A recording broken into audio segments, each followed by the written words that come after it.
मैनपुरी जिले के ज्योति खुड़िया में निजी कार्यक्रम में पहुंचे सपा के राष्ट्रीय महासचिव स्वामी प्रसाद मौर्य भाजपा पर जमकर बरसे। भाजपा के 9 साल के कार्यक्रम में देश का नौजवान त्रासदी झेल रहा है। महंगाई चरम पर है। देश में जहां गैस सिलेंडर 250 रुपए का मिलता था, अब भाजपा राज्य में 1200 रुपए का मिल रहा है। इनकी जिम्मेदारी जनता के प्रति नहीं, कुछ उनके ये चहीते खलीशाहों के प्रति है। आवारा पशुओं से लोगों की मौतें हो रही हैं, उन पर अंकुश लगाने में सरकार विफल रही है। भाजपा ने देश की सभी धरोहर बेच दी है। आज़ादी के बाद पहली ये निकम्मी सरकार है। Bharatiya Janata party east India company बन गई है, लेकिन ब्रिटिश काल में ईस्ट इंडिया कंपनी अपने देश के लिए वफादार थी। सपा के राष्ट्रीय महासचिव स्वामी प्रसाद मौर्य का बड़ा बयान। पहले से ही देश में प्रभावी कानून थे, नाम बदलकर कुछ शब्दों में हेर फेर कर देना यह कोई नया कानून नहीं है। भाजपा की नज़रों में नेताजी मुलायम सिंह यादव महापुरुष नहीं हैं।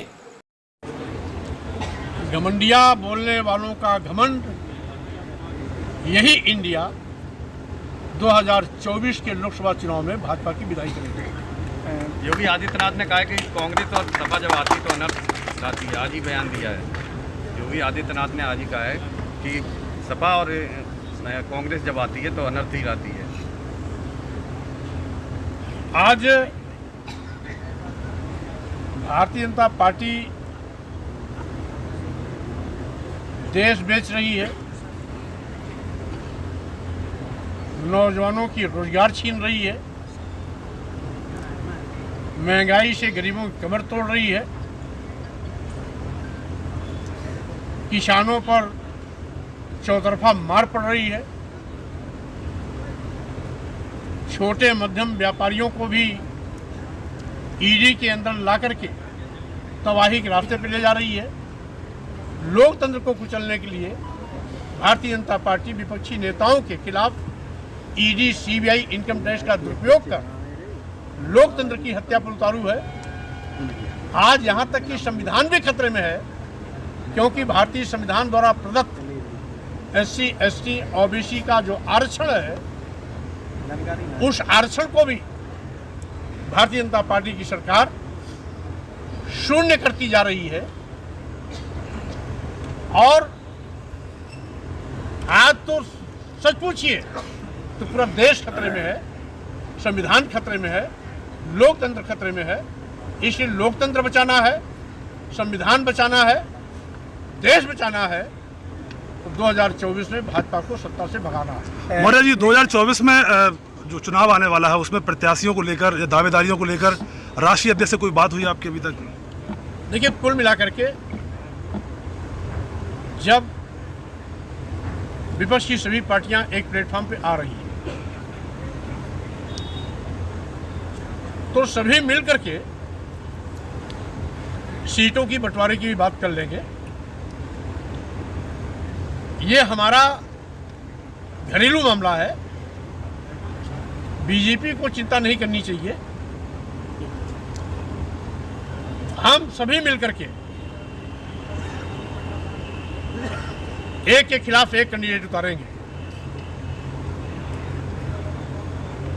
1 to 1 लड़ाई होगी और मकसद यही है कि लोकतंत्र, संविधान और देश को बचाने के लिए हम अपने ईगो को दरकिनार बाहर करेंगे।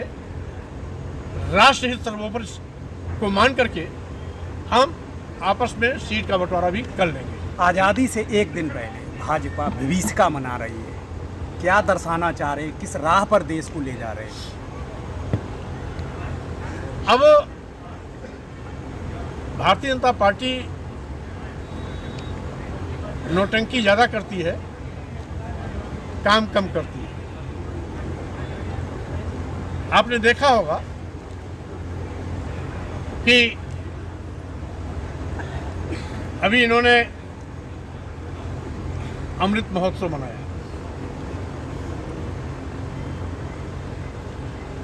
जिनका आज़ादी में कभी कोई कंट्रीब्यूशन ही नहीं था, वो महोत्सव मना रहे हैं।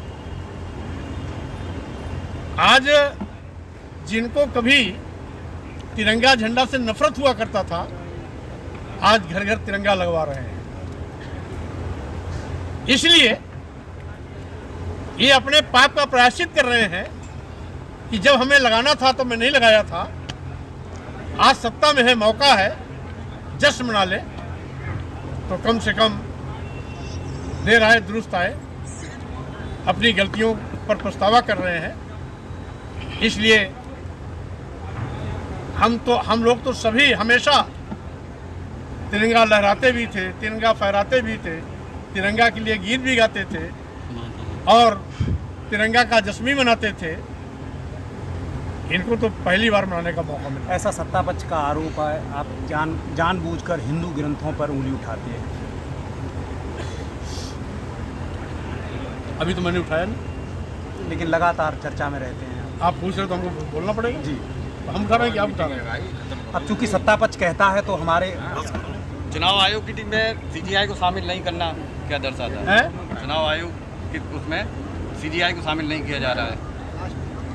चुनाव आयुक्त की नियुक्ति के दौरान जो न्यायालय के चीफ जस्टिस थे, उनकी समिति में होते थे, उनको अलग कर दिया गया। कैबिनेट मंत्री वहां पहुंचेंगे, वो करेंगे। विधेयक पास किया ना? नहीं, चीफ जस्टिस इंडिया तो रहेगी उसमें? नहीं, हटा दिया गया। विधेयक में नया अन्याय के लिए बता रहे हैं, अभी तक चले आ रहे, तब न्याय देंगे 2023 में हम विधेयक लाए हैं। देखिए, कानून पहले भी था, थोड़ा बड़ा घुमा करके वाहवाही लूटने का ड्रामा है, इसके सिवाय कुछ नहीं है। कानून को इम्प्लीमेंट करने वाला की अगर नीयत साफ है तो पहले इतने कानून थे कि उन्हीं कानूनों की बिना पर हम प्रभावी कार्रवाई कर सकते थे। केवल थोड़ा नाम बदल देना और उसमें से कुछ शब्दों का हेरफेर कर देने से नया कानून नहीं होता है। मोरा जी, कल जयवीर सिंह मंत्री जी यहाँ मौजूद थे। वो लगातार मैनपुरी में महान विभूतियों की मूर्ति लगवा रहे हैं, उनके उद्घाटन भी करवा रहे हैं। कल पत्रकारों ने उनसे पूछा कि सपा के लोग नेताजी की मूर्ति की मांग कर रहे हैं, तो उन्होंने कहा अखिलेश यादव अगर निवेदन करेंगे तो विचार किया जाएगा। अब अंधा बाटे रेवड़ी अपन अपन का दे। भारतीय जनता पार्टी की नज़र में नेताजी मुलायम सिंह यादव जी महापुरुषों की श्रेणी में नहीं आते होंगे, क्योंकि इनके महापुरुषों में वीर सावरकर आते हैं और साथ ही साथ नाथूराम गोडसे आते हैं। तो नेताजी तो जमीनी आदमी थे, धरती पुत्र थे, लोगों से जुड़ाव था, जन जन में प्रिय थे। इसलिए नेताजी इनकी नज़र में न महापुरुष दिखाई पड़ते हैं, न नेता दिखाई पड़ते हैं। उनके आदर्श हैं गोडसे, वीर सावरकर, इसलिए वो उन्हीं का माला जपते हैं, उसके सिवाय किसी को नहीं जपते। आपकी बेटी कह रही है 2024 में पापा को साथ लाने की बात करेंगे। सवाल पूरा नहीं हुआ। अब बेटी अपने बाप को भी नहीं समझ पाई है, जबकि भारतीय जनता पार्टी के बड़े बड़े 30 मार खा नेता स्वामी प्रसाद मौर्य को समझ गए हैं। इसलिए वो बचपना कर गई होगी, उसको अपने बात पर पछतावा होगा। आपको भी लालच दे रहे हैं भाजपा वाले? नहीं, आपकी पिछली वाली बात तो एक मिनट, समाजवादी पार्टी की मांग